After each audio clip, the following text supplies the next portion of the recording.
इनसे मिलिए।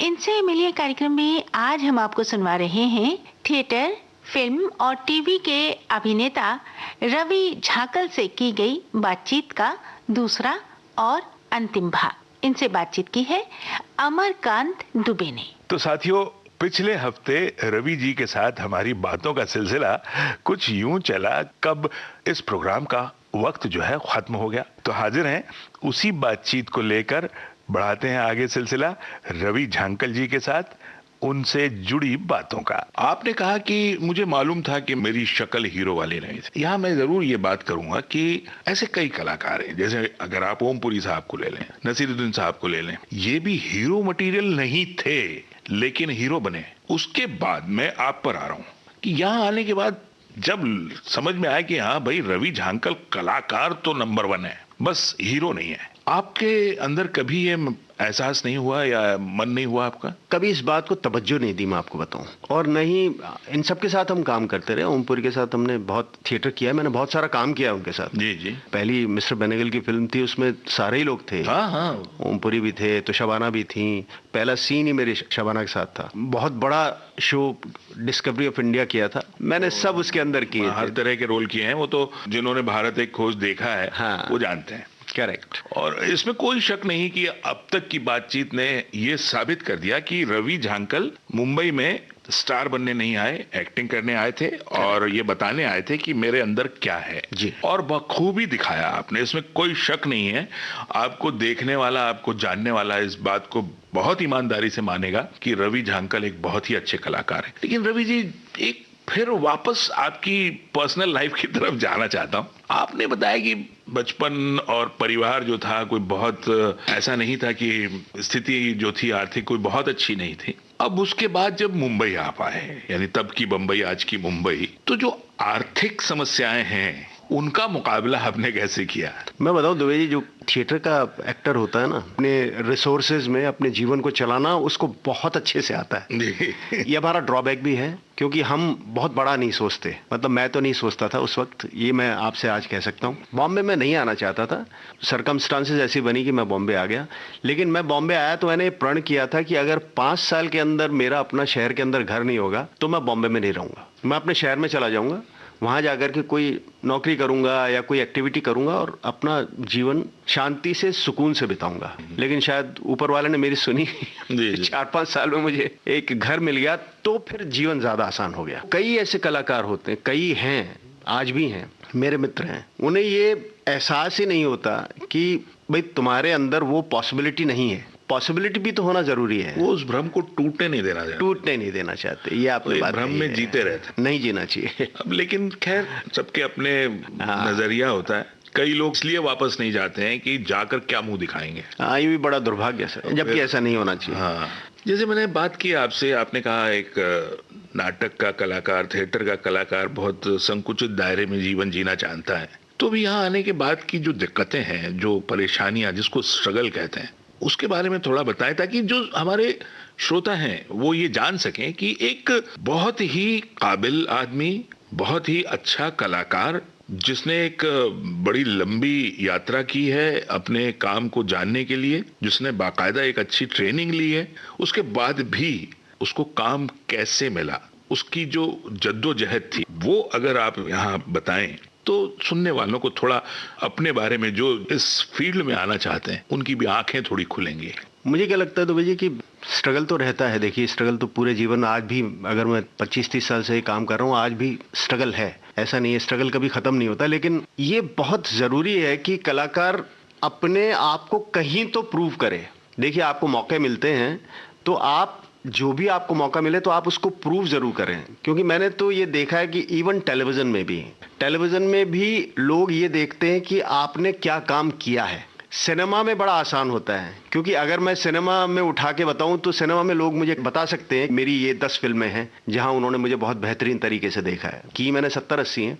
एक सिनेमा में भी लोग ये बता देते हैं, ये फला एक्टर है। मतलब लोग मुझे, आप देखिए 2008 में ये फिल्म आई थी वेलकम टू सज्जनपुर, उससे पहले मैं और 50 फिल्में कर चुका था, बहुत सारी फिल्में जिनमें नेशनल अवार्ड भी मिल चुके थे, लेकिन क्योंकि वो फिल्म की हाइप बनी, वो फिल्म हिट भी हुई, उसमें रोल भी बहुत अलग सा था। कमाल की बात यह है कि वेलकम टू सज्जनपुर आपकी पहले की फिल्मों के सामने रखी जाए तो बड़ी एवरेज फिल्म थी। एवरेज फिल्म थी, बिल्कुल सही कह रहे हैं। लेकिन जो हमारा मीडिया है, जो कमर्शियल लोग बाग हैं, वो उसको बहुत ही सक्सेसफुल मानते हैं। जी जी जी। मतलब जब मेंशन किया गया 2009 में क्या क्या कौन कौन से, उसमें सलमान खान भी थे, तो उसमें शाहरुख खान भी थे।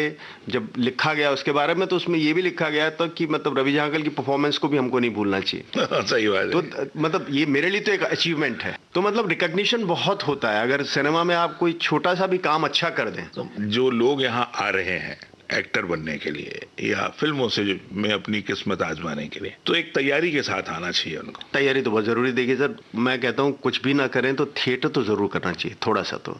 थिएटर क्या होता है, आपको एक तो खड़े होने की हिम्मत देता है, किसी के सामने खड़े होने की आपको ताकत देता है।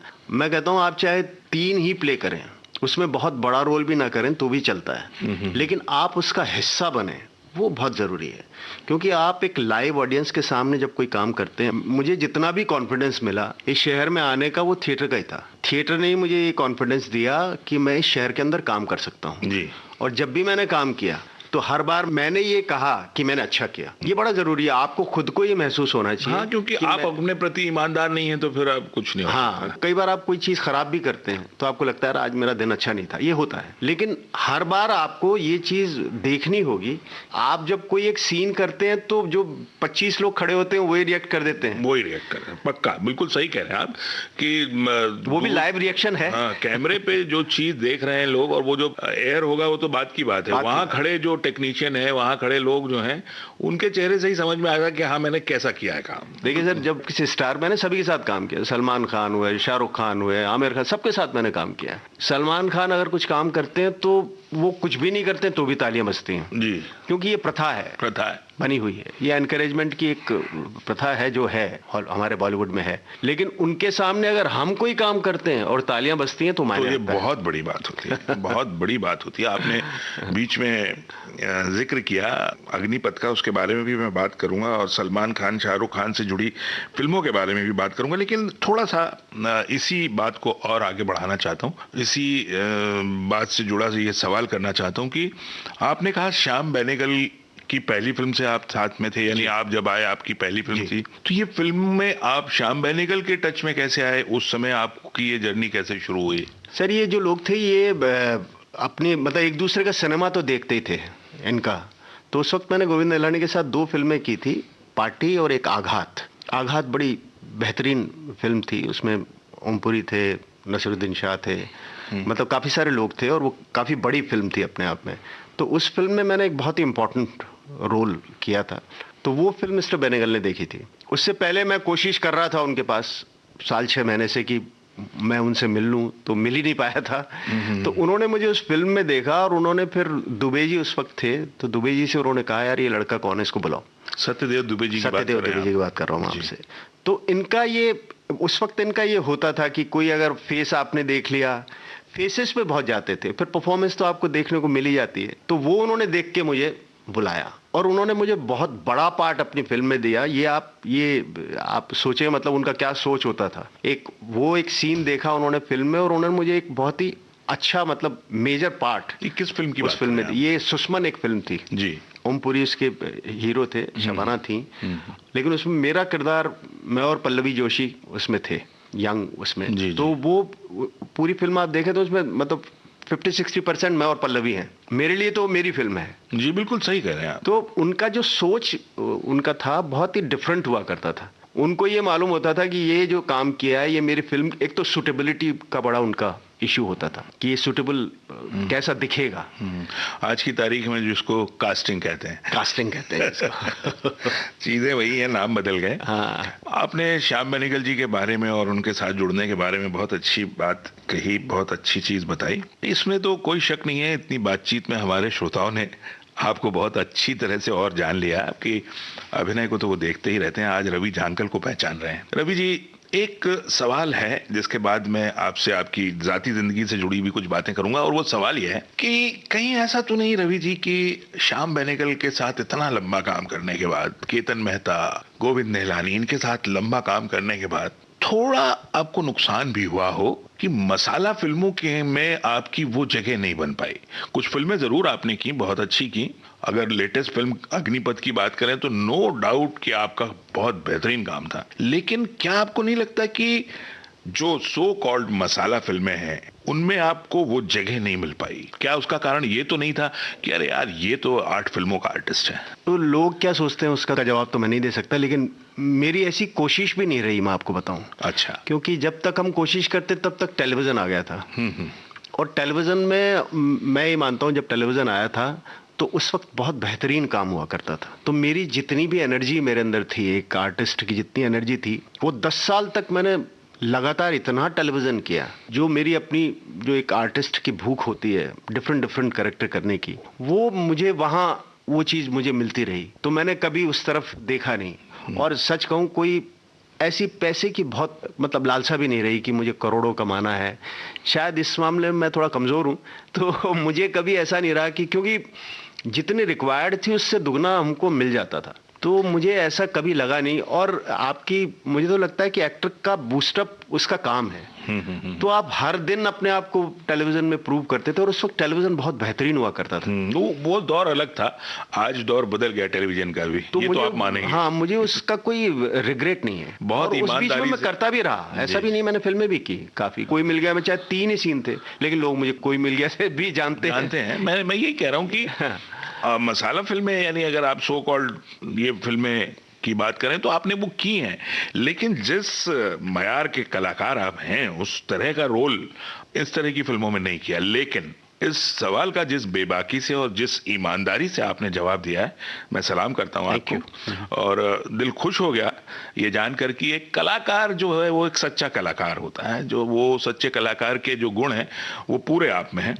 अब मैं थोड़ा सा आपके पर्सनल लाइफ की तरफ जाऊंगा। मैं ये जरूर जानना चाहूंगा कि इतनी लंबी यात्रा में, जीवन की लंबी यात्रा में आपके वो पड़ाव कब आया जब एक साथी आपके साथ जुड़ गया, और वो साथी कौन था? क्या वो भी इसी फील्ड से जुड़ा हुआ है? मैं जब एनएसडी में पढ़ता था तो कथक केंद्र हमारे बिल्कुल नजदीक था जी, और बहुत ऐसे पेयर बने हमारे एनएसडी कथक केंद्र के। तो मेरी जो पत्नी है अनीता, अनीता ओडिया के नाम से वो काम करती, तो वो भी वहीं कथक केंद्र में थी। तो वो भी राजस्थान की थी।